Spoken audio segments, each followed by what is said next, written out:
Thank you, Mr. President. Colleagues, today the Perinatal Mood Disorder Coalition gathered to raise awareness of postpartum mood and anxiety disorders, as well as the need for the passage of my bill, Senate Bill 252, which would extend temporary Medicaid coverage from 60 days to 1 year for new mothers in Michigan. I'm the mother of 3 children who are now young women. And like most expectant mothers, I was told during my pregnancy and during the birth of my children and the first years with them would be among the most exciting and joyful times in my life. And that was certainly true. But what we don't always hear is that the first year can also be a time of intense uncertainty, worry, and anxiety for any parent. It can be overwhelming.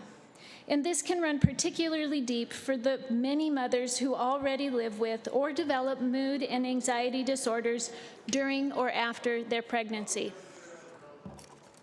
PMAD, historically known as postpartum depression, affects tens of thousands of Michigan women and their families each year.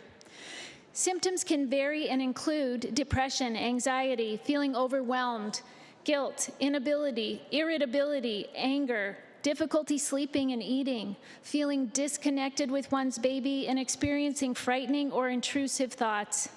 PMAD can appear during pregnancy and up to 2 years after a baby is born. Experts estimate that only 40% of mothers who experience perinatal mood and anxiety disorders actually seek treatment. That is less than half. Addressing these disorders not only ensures the well-being of mothers, it also improves mother-infant relationships and has long-term benefits for children. Overall, access to mental health services falls drastically short in meeting the growing need. This is particularly pronounced as we continue to navigate this pandemic. According to the Kaiser Foundation, while postpartum care has traditionally centered around 1 clinical visit 6 to 8 weeks after delivery, there has been a paradigm shift to emphasize that postpartum care is an ongoing process that typically requires multiple visits and follow-up care that may last a year or longer. While this is particularly important for those who experience pregnancy complications or have chronic conditions like hypertension or diabetes, the health benefits don't stop there. 1 year of pregnancy-related Medicaid will also help guarantee that new mothers have access to life-saving mental health care. Because postpartum depression can appear as long as 2 years after birth, many moms don't realize that they need help until they are out of the current coverage window. There's also a real need to make sure new mothers who are at risk for substance use disorders or SUD do not relapse after the 60-day window closes. The Centers for Medicaid and Medicare Services believe expanding coverage will ensure access to SUD treatment, counseling, and therapy.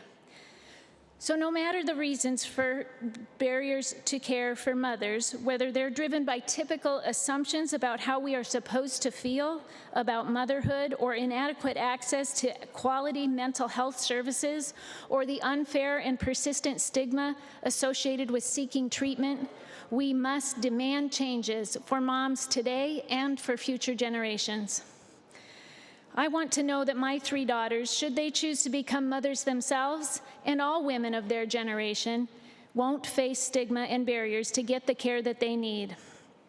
It is our duty to look out for every Michigander throughout their lives, and especially when they are at their most vulnerable. It is time to recognize perinatal mental health needs and finally make physical and mental health services accessible and affordable. I invite you to join me and maternal health advocates across our state to fight for access to the perinatal and anxiety care every Michigan mother and family deserves. Thank you, Mr. President. I'd like my remarks printed in the Journal.